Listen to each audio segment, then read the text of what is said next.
بالمعروف وتنهون عن المنكر صدق العظیم وصدق رسولہ النبی الامین الکریم ونحن على ذلك لمن الشاہدین والشاکرین والحمد للہ رب العالمین۔ ہمیں کرنی ہے شہنشاہ بطحا کی رضا جوئی، وہ اپنے ہو گئے تو رحمت پروردگار اپنی، طریق مصطفیٰ کا چھوڑنا ہے وجہ بربادی، اسی سے قوم دنیا میں ہوئی بے اقتدار اپنی۔ بارگاہ رسالت میں پہلے درود پاک پیش کر لیں۔ اللہم صلی علی سیدنا و مولانا محمد بارک وسلم، صلو علیہ الصلوۃ والسلام علیک یا رسول اللہ، صلوۃ و سلام علیک یا حبیب اللہ۔ ایک مرتبہ اور محبت سے جی لگا کر بآوازی بلند درود پاک پیش کر لیں۔ صلی اللہ علیہ نبی الامی وآلہ صلی اللہ علیہ وسلم، صلوۃ و سلام علیک یا رسول اللہ، صلوۃ و سلام علیک یا حبیب اللہ۔ آج آپ کے سامنے چند وہ باتیں جو ہمارے معاشرے میں اچھے کاموں میں شامل ہیں، ان کی نشاندہی کروں گا اور ان کے بارے میں یہ بتاؤں گا کہ کہاں تک صحیح ہے اور ہمیں کیا کرنا چاہیے۔ اللہ تعالی ہم سب کو شریعت کے مطابق جینے مرنے، خوشی اور غمی کرنے کی توفیق عطا فرمائے۔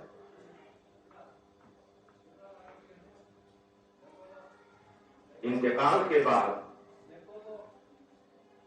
جو ہمارے یہاں اور ہمارے یہاں ہی نہیں بلکہ اکثر جگہ